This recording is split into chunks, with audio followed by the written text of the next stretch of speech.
Masama raw ang loob ni dating senador at dating rehabilitation czar Panfilo Lacson. Hindi man lang daw pinasalamatan ni Pangulong Aquino sa kanyang sona nung Lunes yung mga tumulong sa mga nakaligtas sa Yolanda. Ang sabi pa ni Lacson, ni minsan, hindi niya raw naramdaman na siya ay kasapi ng gabinete. Nakatutok si June Veneracion.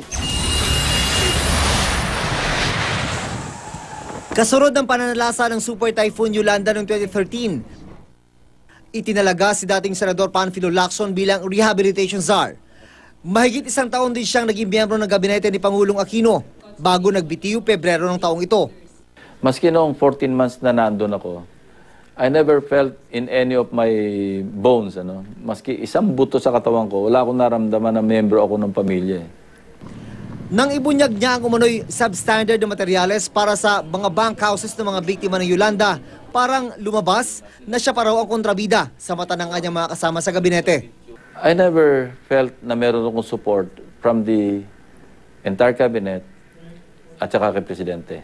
Wala akong naramdamang suporta para bang ang impression ko noon, rightly or wrongly, yung aking impression, para bang nanggugulo ako.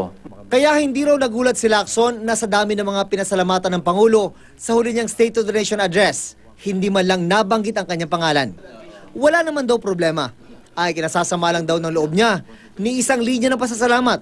Wala man lang nabanggit ang Pangulo para sa mga organisasyon sa loob at labas ng bansa na nagambag at tumulong para sa mga biktima ng Bagyong Yolanda. Nung natapos yung kanyang sona at wala man lang nabanggit sa ganon, parang ako I had the feeling na parang obligasyon naman sana natin na i-acknowledge yung mga tumulong sa Yolanda. Dahil hindi naman natin hiningan ng tulong yung mga yun. Ipinagkibit balikat lang ng palasyo ang pahayag ni Lacson. Everybody while watching the State of the Nation address brings his or her own advocacy while watching that. Some people are happy that they felt that their advocacy was mentioned. Some people didn't. That has always been a reality that everyone, including the President, knows. You just can't please everyone. Hindi raw ibig sabihin na dahil hindi na banggit sa SONA, hindi na binigyang halaga ng Pangulo. It does not mean that we do not recognize that those problems exist. The road to the Daang Matuwid is not a smooth road. Marami tayong dinaan ng mga tinatawag na ni Pangulo Aquino na landmines.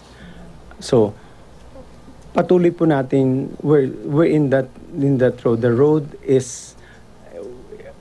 is continuing. It's an ever-moving work in progress on making better the lives of Filipinos. June Veneracion, Nakatutok, 24 Oras.